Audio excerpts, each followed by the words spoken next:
ever heard someone say that tithing is just an Old Testament, old school concept that doesn't apply to us today? What if I told you that you couldn't be further from the truth? What if I told you that tithing is actually a timeless principle for a timeless God, rooted in something far deeper than just the law?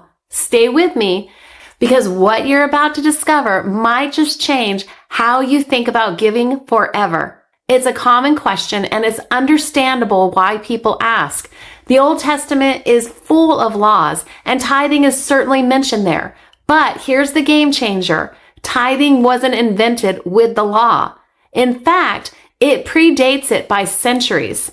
Think about Abraham, the father of faith. Long before Moses ever set foot on Mount Sinai, we see Abraham in Genesis chapter 14 giving a tenth of everything to Melchizedek, a priest of God Most High. This wasn't a commandment that he was following. It was a spontaneous act of worship. It was an acknowledgement of God's complete sovereignty, a recognition of his lordship over all things.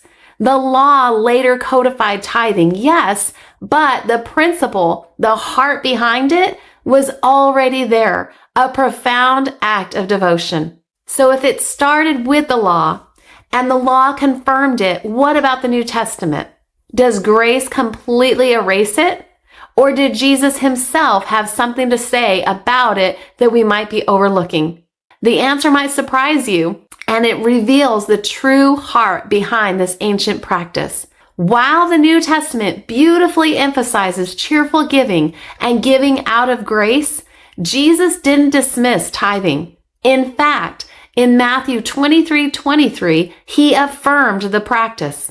He highlighted that while focusing on legalistic adherence to the law, people should not neglect the more important matters of the law, justice, mercy, and faithfulness. But notice, he didn't tell them to stop tithing. The principle of honoring God with our first tenth isn't about legalistic obligation.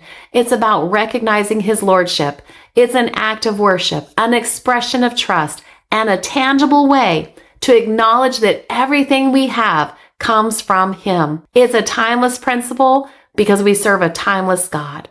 So how will you respond to this timeless truth?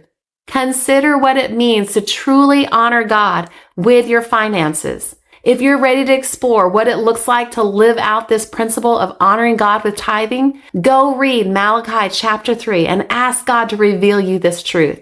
And don't forget to like this video and subscribe for more insights into living a life of faith.